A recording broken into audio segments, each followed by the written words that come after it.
Shalom, apa kabar anak hebat? Semoga kalian sehat ya dan tetap bersemangat. Nah, apakah anak hebat sudah siap belajar? Siap ya, jangan lupa berdoa dulu sebelum kalian belajar. Let's go, ayo kita bersenang-senang. Simak ya videonya. Rangkuman materi tema 1. Diriku kelas 1 SD. Kita memiliki teman, teman membuat kita tersenyum, teman membuat kita tertawa, teman menolong kita, kita bermain bersama teman, kita belajar bersama teman, kita harus sayang kepada teman.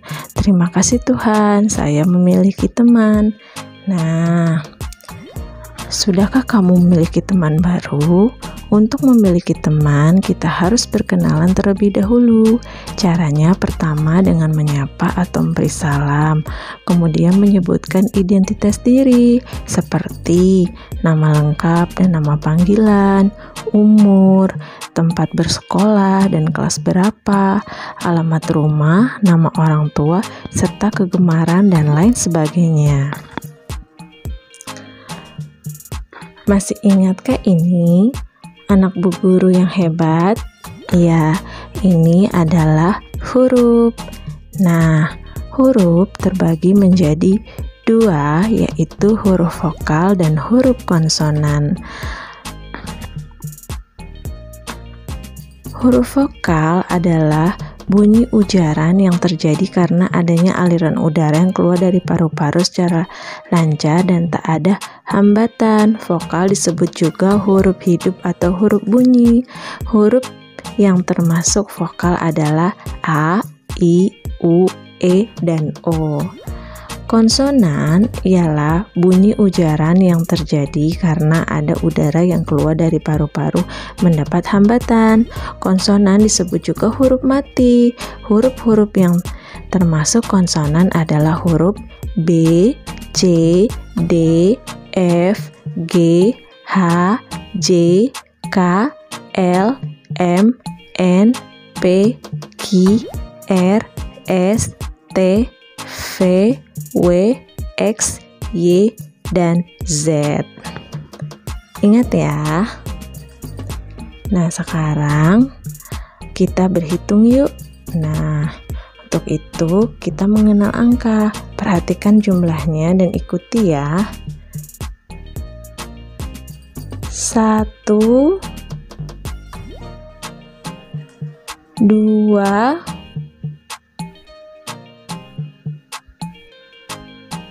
3, 4, 5, 6, 7, 8, 9, 10. Kalian pasti masih ingat kan? Nah, ketika pulang sekolah, pasti anak-anak mengucapkan salam kepada guru dan teman-teman. Sampai di rumah mengetuk pintu dan memberi salam kepada orang tua serta mengucapkan syukur kepada Allah karena telah tiba di rumah dengan selamat. Namun, masih dalam masa pandemi COVID-19 seperti ini, anak-anak masih harus belajar di rumah bersama orang tua. Tapi anak-anak harus tetap semangat belajar ya. Sekarang kita akan mengenal anggota tubuh. Yang pertama adalah kepala. Ada rambut, mata, dahi, alis, pipi, hidung, telinga, dagu, gigi, dan bibir. Kemudian di bagian tubuh kita ada bahu, dada, lengan, tangan, pergelangan tangan, paha, jari kaki, dan kaki. Nah, tubuh kita pemberian Allah. Kita harus bersyukur kepada Allah. Agar tubuh sehat, makanlah makanan sehat. Saat makan, apa yang harus kita lakukan? Saat makan, makanlah dengan sopan, duduk dengan tertib, berdoa sebelum makan, makan dengan tangan kanan, makan tidak boleh bersuara, serta sebelum dan sesudah makan mencuci tangan ya. Nah, sekarang kita akan mengingat kegunaan anggota tubuh. Nah, rambut untuk melindungi kepala, sedangkan telinga untuk mendengar, mata untuk melihat, hidung untuk mencium, mulut untuk berbicara dan mengucap, tangan untuk memegang, dan kaki untuk berdiri, berjalan, dan berlari. Nah, kalian juga sudah mengenali panca indera. Apa saja ya? Ada mata untuk melihat, telinga untuk mendengar, kemudian hidung untuk membau, lidah untuk mengecap, dan kulit untuk merasa. Nah, siapa yang suka membaca?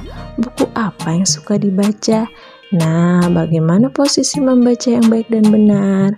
Membaca itu harus dalam posisi duduk ya, bukan sambil tiduran terlentang atau tengkurap.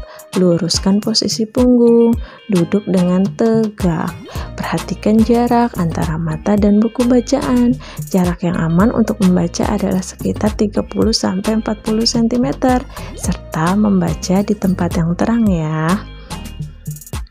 Nah, kalian juga sudah mengenal jari kan? Nah, inilah jari kita. Mereka punya nama loh. Apa saja ya? Yang pertama ada ibu jari atau jempol, kedua telunjuk, 3 jari tengah, 4 jari manis, dan 5 kelingking. Siapa yang dapat menyebutkan bagian-bagian tubuh yang tidak tertutup? Mengapa ada bagian tubuh yang tertutup pakaian dan yang bagian tubuh tidak tertutup pakaian? Ayo, tertutup dan tidak tertutup oleh baju ada hubungannya dengan bagian-bagian tubuh yang boleh disentuh dan tidak boleh disentuh orang lain. Masih ingatkah kamu? Nah, ingat ya, sentuhan karena sayang itu kepala, tangan, dan kaki. Dan sentuhan pada zona pribadi yang tidak boleh disentuh orang lain adalah mulut, dada, dan alat kelamin. Nah, sekarang bagaimana kita merawat tubuh? Perhatikan gambar. Kuman ada di mana-mana. Kuman ada di ujung jari, kuman ada di sela kaki. Kuman membuat kita sakit, kita harus mengusirnya. Bagaimana caranya? Kita harus merawat tubuh agar bersih selalu. Nah, kalau tangan berarti kita harus cuci tangan sesering mungkin, apalagi dalam kondisi seperti saat ini.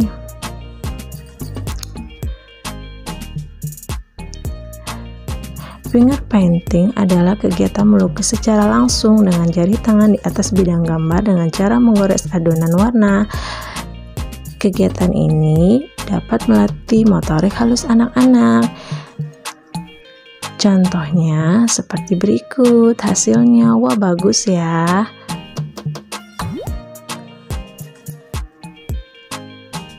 Cara lain merawat tubuh yaitu dengan menjaga sikap tubuh saat menulis.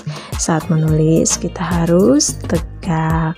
Kemudian posisi tangan saat menulis harus benar seperti gambar berikut.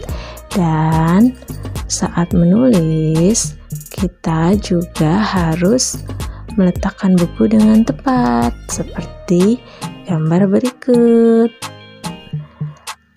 agar tubuh tetap terawat.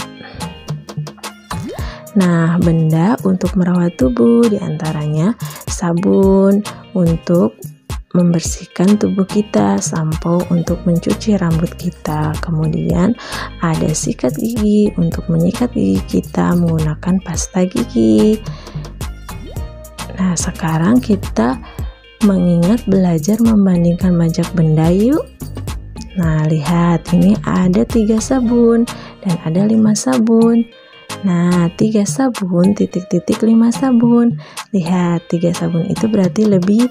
Ya benar, 3 sabun lebih sedikit dari 5 sabun. Atau 3 kurang dari 5. Nah, membandingkan bilangan, kata yang biasa digunakan adalah kurang dari, lebih dari, dan sama dengan. Contohnya 3.5. Lihat, 3 itu adalah kurang dari, 3 kurang dari 5. Kamu hebat.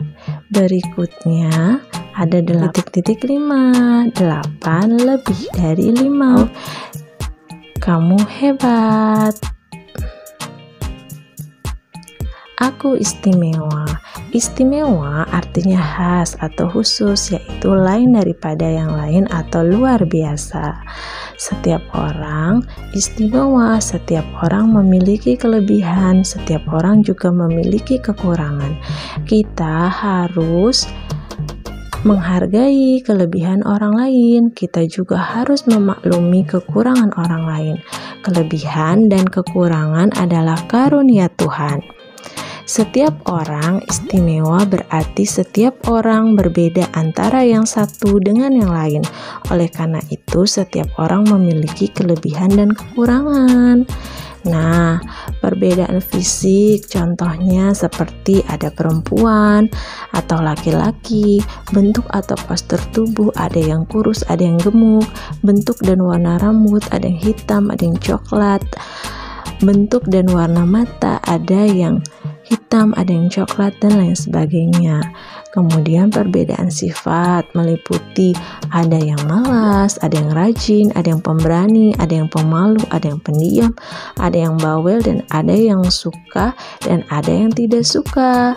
Nah, kemudian perbedaan agama contohnya ada Islam, Kristen Protestan, Kristen Katolik, Hindu, Buddha, dan Konghucu. Perbedaan budaya dan sosial, yaitu perbedaan budaya meliputi suku-suku yang terdapat pada masyarakat seperti suku Jawa, Sunda, Padang, Bali, Madura, Batak, Dayak, dan lain sebagainya. Sedangkan perbedaan sosial adalah perbedaan pada pekerjaan. Ada yang sebagai nelayan, petani, pedagang, karyawan, dan lain sebagainya. Kegiatan kesukaan anggota keluarga. Benny senang bermain musik, ayah senang membaca koran, ibu senang membaca buku, kakak senang bernyanyi. Mereka memiliki kesenangan yang berbeda. Walaupun demikian, mereka saling menghargai. Kemampuan setiap orang berbeda. Mengapa setiap orang memiliki kemampuan yang berbeda? Agar kita bisa belajar berkembang dalam segala hal yang baik. Jika semua orang memiliki kemampuan yang sama, pasti hanya ada satu jenis keahlian di dunia ini. Sampai kapanpun kita tidak akan bisa sama 100% dengan orang kita tiru, karena Tuhan sudah menjadikan kita berbeda dengan yang lain. Yang harus kita lakukan adalah jadi diri sendiri, menggali dan melatih setiap kemampuan yang kita miliki. Jadi perbedaan kemampuan itu adalah anugerah Tuhan yang membuat kita istimewa dalam kebaikan. Sekian dulu materi hari ini. Sampai jumpa besok ya, tetap semangat. Thanks for watching, see you on my next video. Jangan lupa di subscribe dan jika berkenan di like, diberi komennya, dan di share videonya. Dadah.